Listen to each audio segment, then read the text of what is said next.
right, Erica, we're going to go live here in just a minute.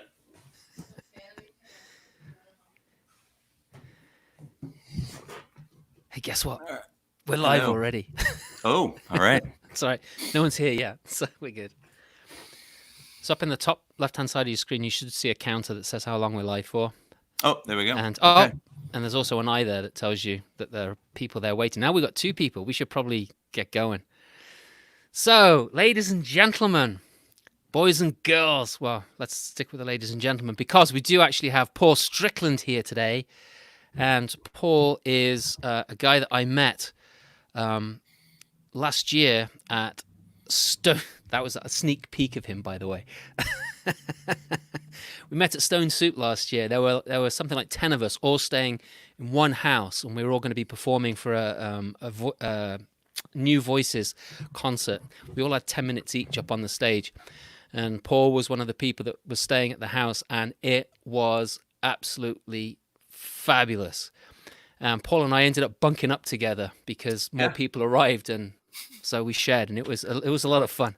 It's a lot of fun. Almost too much, but not quite. So Almost. Please welcome Paul to the show. Hi. Thank you. So Paul, there are going to be people here that have no idea who you are because it's my fan base sort of thing. Yeah. So tell people what you do and how you got into it, because that would be kind of cool for me to know, because I don't think I know how you got into this. Yeah, it's sort of I sort of stumbled into this. I went to school at University of North Carolina, Greensboro for opera. I actually went to study like classical voice, and my parents said to me, "Well, you need to have a backup plan." And I said, "Okay, then I'll get a second major in contemporary poetry." So that is how all that started. And then I actually was singing, small roles in regional opera companies for just a minute there for maybe a year and a half, and doing a lot of oratorio work. And then I got married and left all that behind and moved to Nashville, Tennessee, where I then immediately became a failed songwriter. And then sort of started working the nightclub circuit out of Nashville, Tennessee. So, and that was doing comedy. I was doing stand-up, and then also I was doing some music gigs as well, and then I kind of set the music down for a while just to focus on the stand-up for a bit. So yeah, I was doing stand-up professionally. That was my only job from 2009 pretty much through, really, I officially retired from doing stand-up last October, but yeah, about 6 or 7 years I was on the road full time doing stand up, and then that's not an easy job. Oh no. That's not like, can I bag these for you and take them out to the car? Oh no, because people want that. I would say that probably the thing that makes stand up and storytelling so wildly different is that you don't have an adversarial relationship with your audience. Right. Like I have found that to be so true, that audiences are so game to come along with you on virtually any journey. Yeah. In the storytelling world, whereas you have to convince people to you have to prove to them that you are entertaining. Right. In the comedy club world. Yeah. Right. So it is a much harder job in one way, although you only have one goal a lot of times with stand-up, which is to get as many laughs as possible. Whereas with storytelling, it's much more of I think at least it is much more of an open art form. There are many ways that you can succeed at telling a story. Yeah, I would agree with that, because you can add all sorts of different things, and you can bring in voices if you like doing voices or accents. You can use music. You can use costumes, props, all sorts of things. Yeah. So and a lot of people are aim for funny, but some people absolutely, truly do not, right? Like there are some amazing storytellers that, and there are just no jokes. And it's, which is kind of, when we first started coming to storytelling festivals, my partner, Erica, and I, when we first started coming to storytelling festivals, it was striking how long people will sit and not and not complain about no laughs. It's great, Yeah, you know, it is. because Because the even if you're stories are telling a story engaging. with a joke on and they don't get it, it doesn't matter. Right. It doesn't. It truly doesn't matter. It's great. It's so great. So I started doing while I was touring stand-up clubs, I was also starting to write sort of magical realist tall tale stories to tell at theater festivals. And then that's kind of how I ended up sort of stumbling into this world because in I think it was 2016 or 2017, Bill Lepp was at a Fringe festival Ah, and saw me do a show called Balls and Balls of Yarns. And it's a very weird, like sort of hyper surrealistic storytelling piece with lots of music or whatever. And he was like, "You should do that, but just without all the sound effects and stuff at a storytelling festival." And I was like, "Okay." And then we started looking into it, and it just has been really kind of a glorious fit with, kind of like, again, strangely full of very positive people, which I think is just such a wonderful experience for me to be yeah. able to kind of stretch out a little bit and share some of my weird stories, and not really fear as much that the audience is going to lose interest. They're going to stay with me the whole Throw a time, beer at you. Yeah, yes, I mean, it's literally happened, Simon. I know. No, I, I've you been know, in. We lived in my wife and I. We lived in Portland, Oregon, uh-huh. and Boston, and we would sometimes go to comedy clubs, and it was like, ooh, it's like, and Yeah. I go into schools, and at the end of a storytelling show, people these kids will come up to me, oh, you should be a comedian. It's like, no, I do not want to be a Mm. comedian. Yeah. And when Yeah. you're older and you go to nightclubs or Oh, comedy clubs, you'll know why mm. I said this. Yeah. Absolutely. Ah, Yeah. it's a hard life. Yeah, Erica had this beautiful thing she said one time. She said the difference between comedy clubs and storytelling festivals is that people go to comedy clubs to forget their life, and people go to storytelling festivals to remember their life. Wow. And I think that's actually like I really, really Yeah. smart, because Yeah. I think it does feel like that is the primary difference in sort of, for me as a performer who, I mean, I was already, by the time, by the time 2016, 2017 came along, I was already half and half. I was working some comedy clubs, but I was mostly doing like theater festivals and theater work, like storytelling in theater. Right. Um, and yeah, and writing puppet shows and all the, I mean, I'm a Paul of all trades, master of a couple. But yeah, it's been sort of a weird, sort of stumbly ride to get here, but man, I'm glad I got here. It's nice. Yeah. I think that's the same for a lot of us, us storytellers. It's not something that we. There are some people that have like, I want to be a storyteller. They see a storyteller and they're like, I want to do that, and they'll go and do it. But then there are other people that are kind of like, hang on, what is this? And why Mm, aren't I doing it? And they start doing it, and all of a sudden it's just like, oh my God, I can't do anything else now. yeah, I wanted to be a bricklayer, but now I'm a storyteller. right. Yeah, yeah, it's neat. It's a it's So a it's a really cool world. it is. I love it. I love it to death. So I've got to come back to this opera thing. Okay. Sure.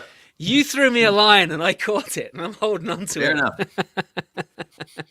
Yeah. So when you were in Nashville and you were singing, were you doing singing for like backing up bands and whatnot, or? No, so before Nashville was when I was singing, was when I was doing like opera and oratorio work and stuff, and that was in the Carolinas and in Virginia and places like I was doing a lot of regional stuff. So nothing big, but there were, much of the time it paid the bills. Mhm. And then when I moved to Nashville, I was actually house managing a performance facility. Like I actually had a proper day job in house management, and then I was just writing songs and playing song circles and things like that on the side. So by that time, which would have been, I reckon, 2004, 5, and 6, I was sort of I was just doing that pretty primarily in That's cool. Nashville. Yeah, Now, I'm not going to ask you today to sing opera, but good, the because next it's been time a I see long you, time. the next time I see you, Yeah, you know I'm going to ask you. yeah. That Yeah. That was a big surprise. That's really cool. One of my when I was growing up as a kid, our next door neighbor, she was going to be an opera singer, Mm. and she was a very interesting young woman.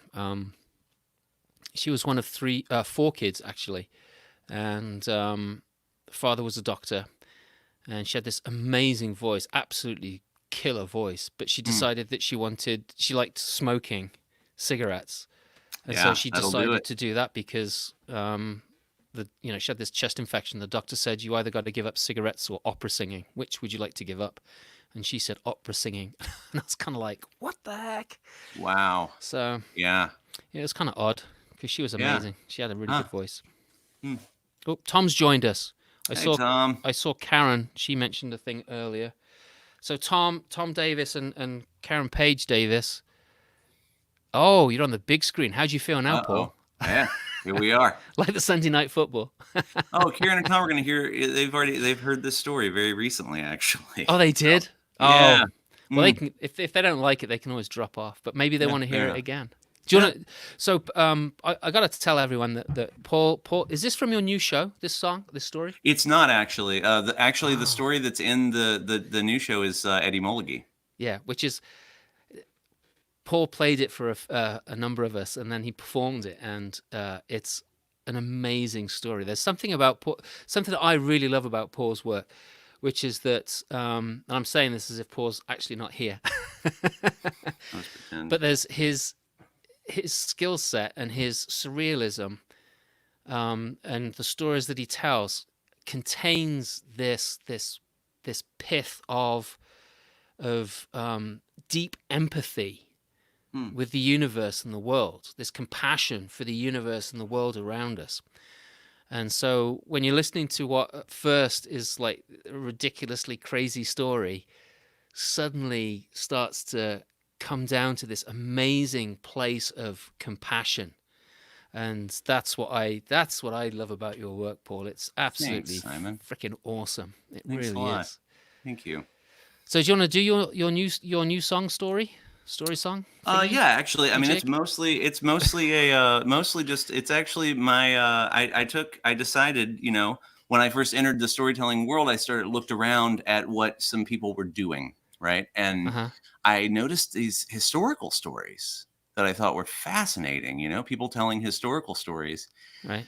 And I thought, well, I don't know if I can, if I can do that, but I can certainly tell historical stories that are so obscure that I'm the only one that knows anything about them.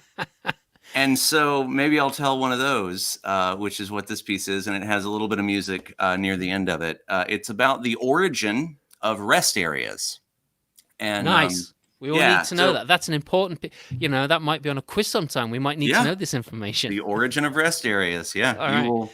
I mean, I would be interested to see if the judges said you were correct. But so here's what happened a long, long time ago. Now, back before we closed everything down and weren't. Yeah, right, exactly. Back before we weren't traveling anymore.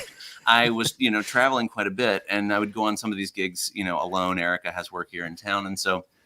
I was driving really late one night and I was getting really kind of drowsy. And I'm sure you know this, Simon, the kind of drowsy where you ask yourself, is that two yellow lines or is that just me? And so I pulled off into a rest area to just decide. I decided if I just got out of the car and saw my breath, like it was kind of chilly still, I could probably wake up enough to get to the hotel safely and it was no problem. Now, the thing you need to know is I was not driving my car. My car was in the shop and I'd borrowed a car from a friend of mine. And you've probably never heard of this car because they stopped producing it almost immediately after the prototype. It's the larger version of the Corvette. It's called a Corv. And the thing about a Corv is that the side view mirrors are not rectangular. They're actually square. And they tried to make them look sleek, but that actually means it has less surface space. Yeah. So it doesn't say objects in mirror may be closer than they appear. It actually just says objects in mirror may appear. And also there's no fob. There's no key fob. Like you literally have to stick your key in the door, turn it to lock and unlock the door from the outside. Like you just have to do it that way. So I got out of the car. I closed the door of the car, and then I went to lock it. At the moment I turned the key to lock the door, a trucker across the way started his engine. I thought I started the door of the Corv. So I decided right then and there it's time to take a long break.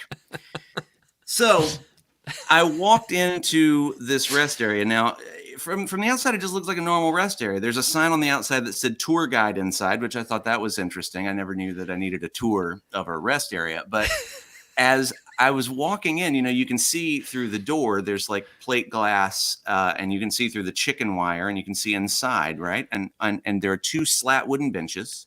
And then on one side, there are vending machines. On the other side, there are two holes in the wall marked men and women, right? And you walk into your respective restroom. So I threw open the door. And when I did, I noticed there was this young college-age man sitting on the bench closest to the restrooms. And he just popped up and looked at me and he said, "Welcome. At your earliest convenience, would you like to learn about Winifred Restaria, inventor of the rest area?" I paused and stared at him for a moment, which I just assume he's used to at this point. And then he just continued. He said, "It's free. It's free with your use of the vending machines or the restrooms." Have you ever realized that you're going to be somewhere a long time if you don't leave right now? Yes. Yeah. It's probably how some people are feeling at this very moment. But that's exactly where I was whenever he started into his tour. So I thought I would share with you what I learned about the history of the origin of rest areas and Winifred Restaria, inventor of the rest area. In 1933 was when the waiting room industry began. Now, most people think that waiting rooms have always existed. But that's just not true. There was a time in this country when if you showed up to an appointment too early, you just had to stand outside on the sidewalk. And so in 1933, a man invented a room that would solve this problem. And if you were a business and wanted a waiting room, what you did was you sent some money by money order, and then you mailed it, and then they custom made your waiting room. And then they put it on a boat or on a truck, and then they shipped it, and then they installed it for you. And if you got the full package, then they threw in some uncomfortable chairs and backdated magazines for free. Now, the man who invented this waiting room was a man by the name of George Frederick Waiting. Now, by 1934, waiting rooms were all the rage. I mean, it was a fad, a proper fad. And like all fads, there was overkill, think bell bottoms. There were a lot of people that were just buying waiting rooms that could afford it and putting them on things that they didn't need. There were rich people that had waiting rooms on their backyard bomb bunkers. There was in New York City, an apartment building with just all one-bedroom apartments. That apartment building bought a waiting room for every one of those one-bedroom apartments. And because waiting rooms were so popular at that time, they were then able to rent every one of those one-bedroom apartments at the same rate as a two-bedroom apartment. So this was a big fad, and it was really taking over the whole country. Waiting rooms were popping up everywhere. And that is when Winifred Restaria started working in the waiting room industry at the age of 17. She started out on the assembly line, believe it or not, just making things for waiting rooms. That's how she learned how to make chairs that already smelled like body odor. And she made a bunch of coffee tables that had one leg 1/4 of an inch shorter than the other three. But then she was prodigiously talented, Simon. I mean, she really was. Like, she worked her way up so fast. Right off of the waiting room floor, she traded in her coveralls for a fancy dress and then started selling waiting rooms in the waiting room showroom. A lot of people do not know this part of this history. Winifred Restaria was the one who wrote the slogan that was ubiquitously used in the waiting room industry. It was, "Don't delay, wait right now."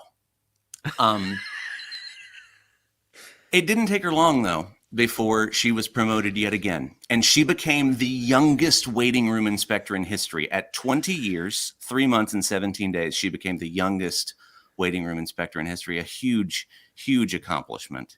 Yeah. Now, the philosopher Thomas Petty once wrote, "The waiting is the hardest part." And that is also true of a waiting room inspector. You know, you ask yourself, what does a waiting room inspector do?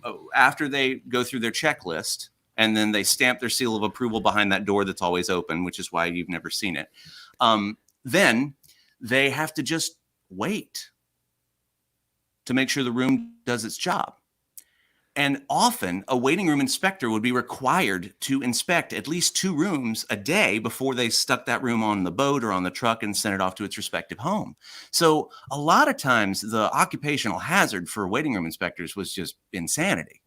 And the way that Winifred was able to not have that problem, one is she was very talented at just staring into the middle distance. Also, she started working on her book, a book that she would, whenever no one was around, she would pull out her portable Model O typewriter, open up the latch, and then be able to type her book, work on her book.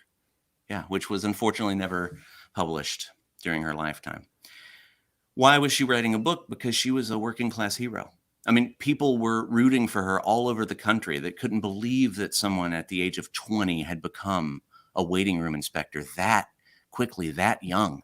I mean, assembly line workers over steaming thermoses of coffee would share stories about how they pre-stained a carpet alongside of her. There were people that sold waiting rooms in the showroom who had this phrase that they would use if they sold a bunch of rooms in one day, that they would say, "I just did a Winifred on those Indianapolis dentists." So she had become quite the working class hero. And that was amazing, but also a bit of a concern for upper management. Upper management was concerned about how popular she was. Even George Frederick Waiting himself would say her name and watch that thick cigar smoke rise. And it was George Frederick Waiting himself who, in a move that would now be considered politically savvy, decided to placate the working class, decided that what he should do is promote Winifred to the world's only traveling waiting room inspector. And the working class would feel like they had been served, that she was still moving up. But the truth is, the world's only traveling waiting room inspector was now cut off from any more upward mobility. But isn't it always the case that whenever you snuff out a bright light, whenever you try to stifle progress, all you actually do is co-author the story of your own downfall? See, what George Frederick Waiting did not realize until it was too late was that Winifred Wisteria was going from town to town, small town to small town, treating those people like people and inspecting every single one of those small waiting rooms. And she would give them their seal of approval. And then she would tell them that they did not need George Frederick Waiting's oversight anymore, that they, in fact, did not need supplies from George Frederick Waiting, because if you do not maintain your waiting room is at industry standard. And so, by 1952, Winifred Wisteria had single-handedly dismantled the waiting room industry. By 1954, when Dwight D. Eisenhower was building the American interstate system, he thought back to what he remembered as the waiting room boom. The time in his younger life where he had such a great time sitting in waiting rooms when they were a fresh and new cool thing. He thought back, and then he decided right then and there, decreed, that every interstate highway, every 30 to 50 miles, should have a waiting room on the side of it. But without an industry to turn to, that contract landed right in the lap of Winifred Wisteria, who was ready and waiting for the entire time. My tour guide finished up. He said, I hope that you have enjoyed this tour of the story of Winifred Wisteria, inventor of the Wisteria. Please tell your friends and family about the Johnny Appleseed of waiting rooms, Winifred Wisteria. Please visit our gift shop on the way out. There's a sale today on bumper stickers and T-shirts that say, "Good things come to those who rest area." So I stopped by that gift shop on my way out, and it's just a little janitor's closet with a book rack that kind of goes around. And on the front side, there were the T-shirts and bumper stickers that I just mentioned. Of course, none in my size. And there were some tangentially related paraphernalia. There was a bumper sticker I liked. I didn't get it, but it said, "Time waits for no one but Tom Waits for president. I like that one. But I spun it around, and that's when I found what I was hoping to find. There was one book, several copies, and one CD, several copies. And the book was Winifred Ristaria's posthumously published book, published by the Winifred Ristaria Commemoration Society. No way. And the CD was the 12 timeless tunes of the Waiting Room Boom. So I bought the CD and the book. $48. Can you believe $48 for the CD and the book? They even jack up the prices at rest area tours. So I went back out to the Corv. I was substantially more awake. Went back out to the Corv, stuck the key in, turned it, opened the door, and of course the Corv has a CD player. And so I stuck in the CD in the CD player, and I drove toward the hotel. And there were some remarkably good songs during the Waiting Room Boom, and I thought I'd share just a couple of snippets of a few of them. I think you should. With you. Yeah, this one is one of my favorites. It's a Cole Porter-esque number, and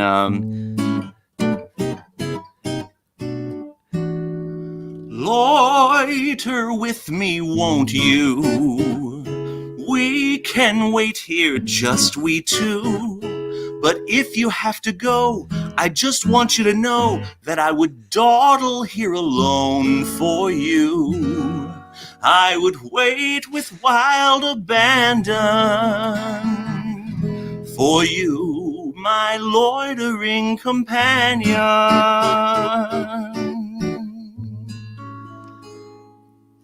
I liked that one a lot. And then there was, of course, there's a song that people don't realize is from the Waiting Room Boom. It was a nursery rhyme song that children sang at that time, but now it is the most famous waiting song of all time. And we all know it. It goes like this. Dilly-dally, silly Sally, but with whom? Who's the one you love in the waiting room? Dilly-dally, Bibby Bobby, is it he? D-I-L-L-Y, Dally. And we've all heard that one. Probably one we haven't heard, but is definitely my favorite.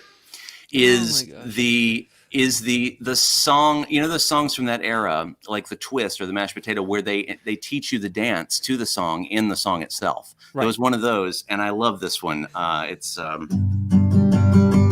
take no steps forward, take no steps back. When you're going nowhere, then you're right on track. You're doing the wait. You're doing the wait. Wait. We're doing the wait. Well, I made it to the hotel. And as is often the case, Simon, I'm sure you know this, whenever you drive drowsy and you finally get to the hotel, you can't sleep. Yeah. And so I was lying there in bed. I finally just rolled out and I grabbed the book and I opened it up. Now, Winifred Ristaria's posthumously published book. It's called My Lollygagging Life. And it's a beautiful, beautiful, weird little book full of anecdotes and memories. And I just want to close the story with the epigraph on the first page by the author herself. It just simply said, "May your wait be worthwhile, not because of what happens once the wait is over. May you have a worthwhile wait because of the way in which you make the wait worthwhile." That, my friend, I tell you, I had my glasses on so I could watch you better, and my glasses started to steam up because I was crying from laughing so much. It's a little humid here in New London, New Hampshire. That was incredible. So we've got some comments here, which is Anne says this is fantastic. Rachel Ann Harding's here, of course. Karen said that her seal of approval is in. Nice. Laura Sims. Oh, there's Anne again. Hang on, where's Laura? They're jumping up. This is the medicine I've been waiting for. Real news. That's beautiful. not fake news. Not fake news. No. No, and then Robin Schulte who is part of the Florida Storytelling Festival, as well as and a remarkable storyteller herself. She's going to be a Oh, guest on my lovely. show soon. So she likes your stuff too, apparently. Nice. Charming and endearing. Beautiful. Thanks, Robin. That's awesome. And then we've got Pete Abdullah, who was performing at the Florida Storytelling. He is an amazing storyteller. I think Ah, you and he will get on like a house on fire. I really oh, do. great. When I saw him perform at the Storytelling Festival there, I was just like, you and Paul, Pete and Paul have to get together. Yeah. And then maybe we could find someone called Mary to join you. Yeah. Let's do it. Mary Hamilton. There Yeah. you go. Yeah. Mary. Oh dear. Oh, and Jess Willis wants to invite you to a virtual funeral next week. All right, I'm not sure if I should be laughing at that or I not. don't know. I'm not sure what that means. I'm not sure what that means. But that's really. It's different. It is different. It is I have to different. take my hat off. I'm getting too hot. Yeah. This is the COVID cut. Yeah. No. Well. Mine is the COVID not cut yet, unfortunately. So. Well, I just got the Yeah. clippers out and did the sides because I was Yeah. too scared to go on top. But I Totally. might have to do it. I might have to do it. Yeah. Well, thank Oh you my all for gosh. the nice comment. That's super sweet. Thank you. Oh my gosh, that was funny. I haven't laughed that hard in quite a while, so that's Thanks, Simon. brilliant. Oh my gosh. Whew. So Paul, you I had to take my breath after that. So Paul, you're working on it, or you've worked on a show. You have created a brand new show with your partner Erica. Yeah. So so a lot of times we do a lot of alternative theater festivals. A lot of them are called fringe festivals, but there we are. And a lot of them are called fringe festivals, but we do a lot of alternative theater festivals. Some of which That's Erica are right there. That's Erica. A lot of them are with storytelling pieces that I do where we sort of augment things with the stories. Some of them are completely built from scratch. Eric and I just, for example, we made a shadow puppet horror play that we did off Broadway in 2018 called 13 Dead Dreams of Eugene. And so we do a lot of sort of weird things in that world, and this is not radically different than that in its weirdness. It is essentially a performance art house show made for video. So things that you could not do in a regular house show with people in the house, we tried to really focus on those things that you could only do on video. And it's just What under would 40 one of those minutes long. things be? I mean, you're talking about smashing plates. I mean, I don't know. What are you talking about? No, like I mean, it's a house show, right? So it Yeah. seems only apt that parts of the house would come to life. So so the plates aren't we're not smashing plates, but perhaps some of the plates are talking to you, and very likely many of the spoons are chatting amongst themselves. And so it's sort of, think a little bit Pee-wee's Playhouse, but quite a bit more Southern. And So no tight and pants and squeaky voices then. no, none of that. But it is essentially, I mean, there is some digital puppetry in the show, and there are quite a few cool video effects, and there are some just stories where Erica actually sings harmonies on Eddie Mulligy with me, which is really nice. And we do I bet. quite a bit of music in the show. That's was the whole show was written, edited, and performed between April 15th and May 15th. And you're both still alive, right? And we're both still alive. We made it. It's Is it's Erica there? Can you show us Erica to prove that's actually true? Erica, are you still here? Hello. Yeah, she's here. You can hear. That could be a recording. You might have just It pushed could the be a button. We want to recording. see her face. No, I have a. Oh, to say hi. Yeah, come on in. Oh, okay. Hello. Hi. I have a record that I just stick on whenever, and I play it, and then I'll just like hit the button whenever the needle goes down, and then it's just a recording of Erica saying hello in the other room. Yeah. Mm-hmm. You can't hear that though because distance. Yeah, right. So you still have a record player. That's kind of cool. Yeah. Yeah. So I There's some- just popped this up. This is Paul's There it is. website is Ain't True, although Paul says it slightly differently. Yeah. Ain't true. Ain't True. Ain't true. Yeah, ain't true. So I didn't do an Ain't True and Uncle Fault story. Most of my stories actually originated in a trailer park way down south of here called Big Fib Trailer Park Cul-de-sac, where my Ain't True and my Uncle Faults live. And so you used to that go and is, visit them quite regularly. I yeah, still do all the time. Nice. Yeah, I mean Yeah. not very recently, but fairly recently. Not since March. Not since March. Hopefully we'll get down there again soon. And if you want to get tickets for Paul and Erica's house show, that's the link right The there. bit.ly link right there at the bottom. Yeah. yeah. And so if you go to, let's see if I can do this. I'd be a terrible weather person. Here we go. Oh, I guess I need to do it this way. There we go. Yeah. Yeah. There we go. If you go to that link right there, it'll take you to the specific link for our show as part of the Cincy Fringe Festival. And then you can also surf around the Cincy Fringe. There's 22 shows that are doing virtual things. Just be advised, some of it does have adult content. Our show is 100% fine for, children of all ages. No one will be offended, but I guarantee you a 6-year-old will be confused. So I like that. But yeah, it's As they it should is be. yes, as they should be. But it is a family friendly show. Ours is just to let you know. Yeah.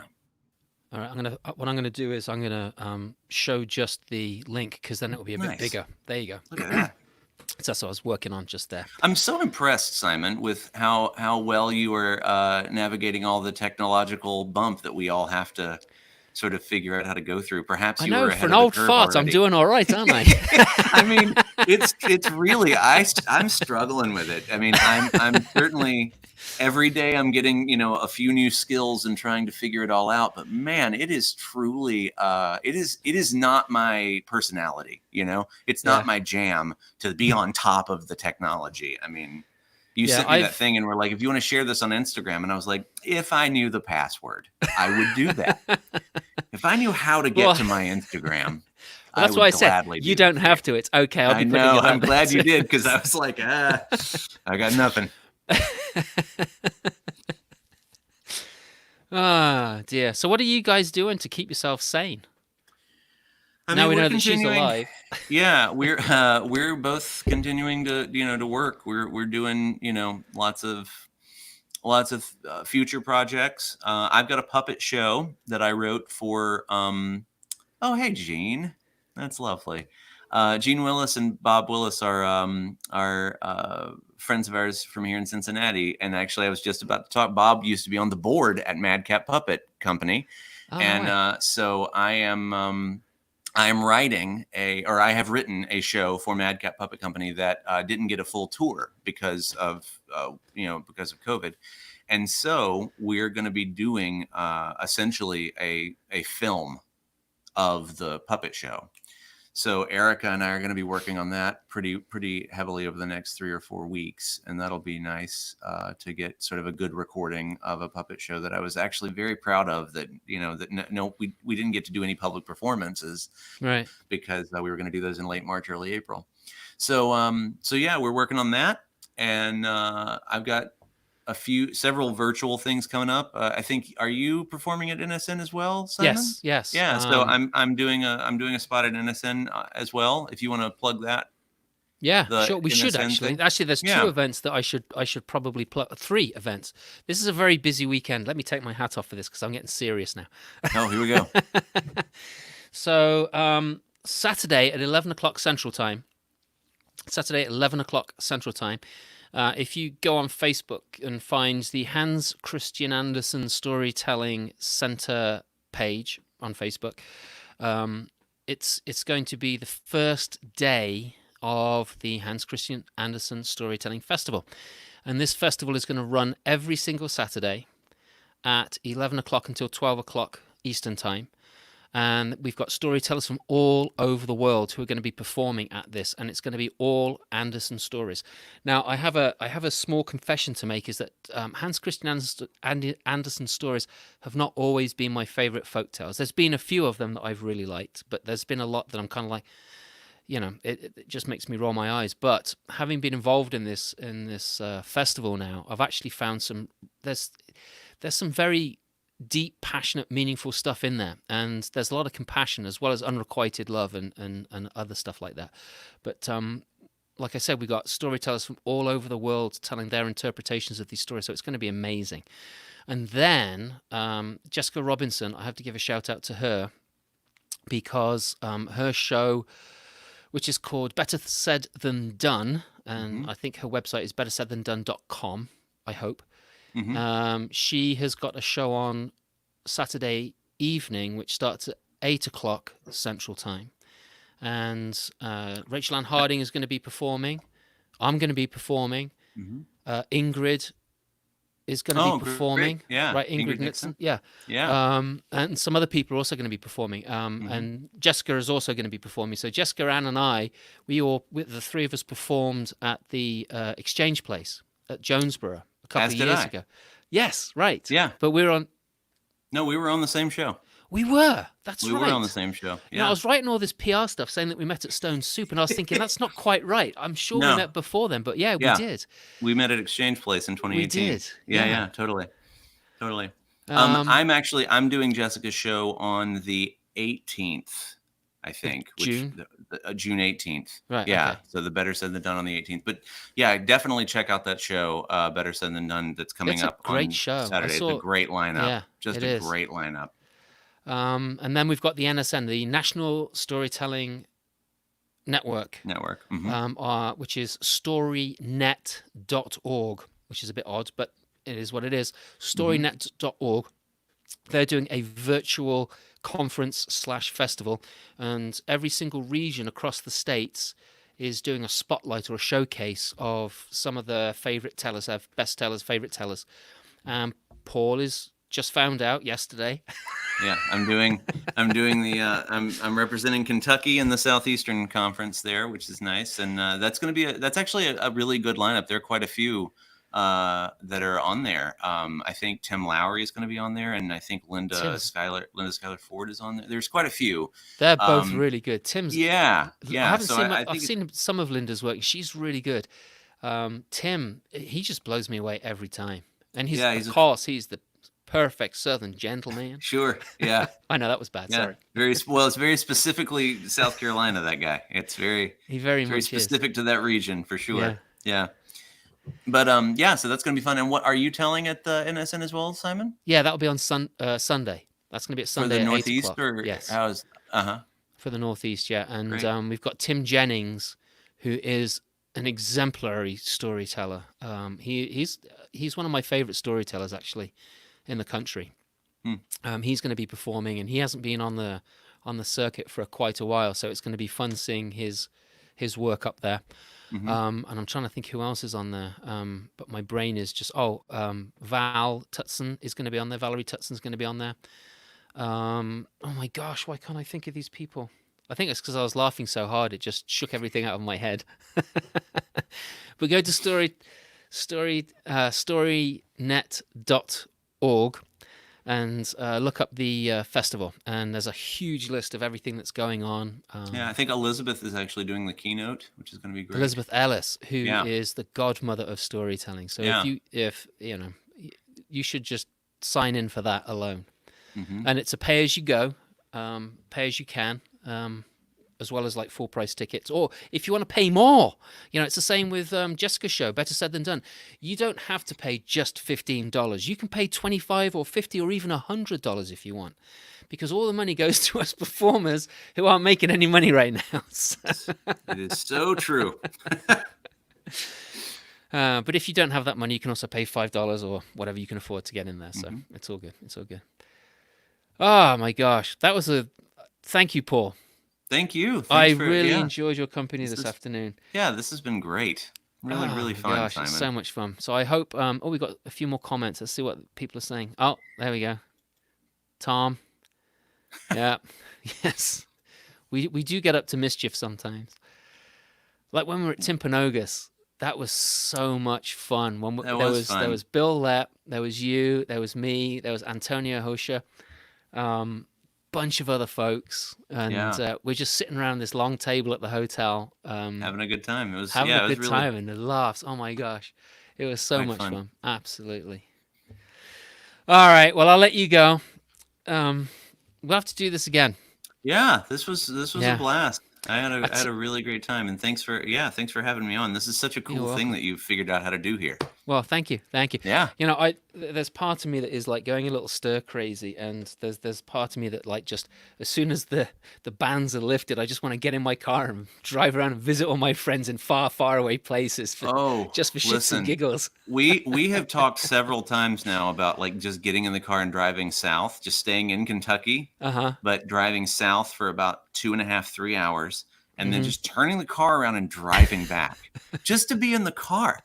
You know what I mean? Yeah. Like we've spent so Hmm. much of our lives like performing, like we drive most of the places we go, and so just like it never occurred to me how essential the experience of driving to a Yeah. gig is to the experience of the gig, you know? There's that, and there's also for me, it's a place where I wouldn't say meditate because I'm concentrating on the road and everything, but Hmm. there's this space that you can get into mind where you quiet your mind down. Yeah. You're very very present, or you should be, when you're driving, and for me that's very very calming. Yeah, It's absolutely. I think, and I do miss driving out. Yeah. I think so many of the ways in which my stress level has raised during this, 8, 9 week period Hmm. have been in ways that I did not realize Like what? were ways that I was like calming myself or soothing myself, like, well, like driving, or just like, you know, that 30 minutes before you go on stage and that 30 minutes before right after you go off stage, Yeah. I mean, it's a totally sort of like, yeah, it's an Yes. incredibly sort of adrenaline filled experience, even Hmm. if you're, old hat. I mean, we've been doing Yeah. this for a long time, but it's still right before I go on, and definitely, immediately after I come off stage. I am amped up and excited, and it Yeah. definitely sort of gets the juices going. And it's, That's when you find you're doing like 90 down the highway on the way back home, and it's like, ooh, slow down, slow down. yes, yeah, and it's just a very different experience. I mean, there it is that weird sort of there's a weird sort of pull that your body is sort of incapable of doing, where Uh-huh. you feel as excited doing a virtual show, but the experience of it is like you get done and you're like, thank you so much, and then you sit back and then you are in your living room, Yeah. you know and Yeah. so it's a very different it's a just a radically different experience. It It feels like is. you don't escape, yourself. Right. Yeah, Yeah, and yeah, and also like the energy that you put out during a performance is given back to you by the audience. yeah, And when you put all of that energy, even on something like this, right? I mean, we've got people commenting and everything, and we know that there are yeah, people out there. But when you've got a live audience in front of you, and you get that energy back, it's like this buzz. But when you're doing a virtual show, even if you're doing a Google Meets, and you know that there are people there because you can see them there, yeah, at the end it's kind of like meh. yeah, yeah, yeah. It's really hard. It's Hmm. really hard, or at least I find it is. Yeah, no, I definitely find it. I mean, even in stories that, I mean, I did, a story that's sort of a joke forward story today, but even the other day I did sacred stories for Sheila Arnold, Oh, and right. I did a selection of the balls of yarns that are all really, pretty serious and kind of like performance poems. And even that experience, as wonderful as it was, I mean, it was really cool to have Donna Washington like staring at me while I'm telling the story, like Yeah. that was great. But it's still, you're just not getting that energy back, so you Right. are feeling a little bit like sort of the transaction is negative in your like is Yes. not in your favor, Transaction incomplete. yeah, it It's like really the does feel, rejected yeah, credit card. it feels like your storytelling card has been declined. Yeah, a little bit, where you're just like, oh, but I No, know it's good. It's good. Really, try it I again. know I have a positive balance. I know the story, come on. I was at Yeah. a conference, a festival just last week. I know it's still good. Yeah, totally. So, Ah, dear. All right, we better let people get back to work, and I better let my you get friend, back to work as well. It was fun chit chatting with this you. was It such a really was. blast. Thank you so much, man. No, you're very welcome. So everyone, thank you very much. Oh, actually, I'll just give you a website one more time. Oh, okay. And Paul, we can actually stay here. Hang on. Okay. This is where I gotta get back here and push this button. So there's this one here. Oh, you can't see Paul's address on that. Hang on a second. There we go. Hey. Oh, Paul, did you notice that I don't know if I should have done this because it wasn't my photograph to play with, but I actually removed the mic cable from that picture. Whoa. Huh. Well done. Thank you. Yeah. It was distracting me and bothering me, so I thought, Pretty you know impressive. what? I have affinity. I can do this. There you go. Anyway, thanks everyone for being here. Take care. Thank you all so much. This was a blast. Bye.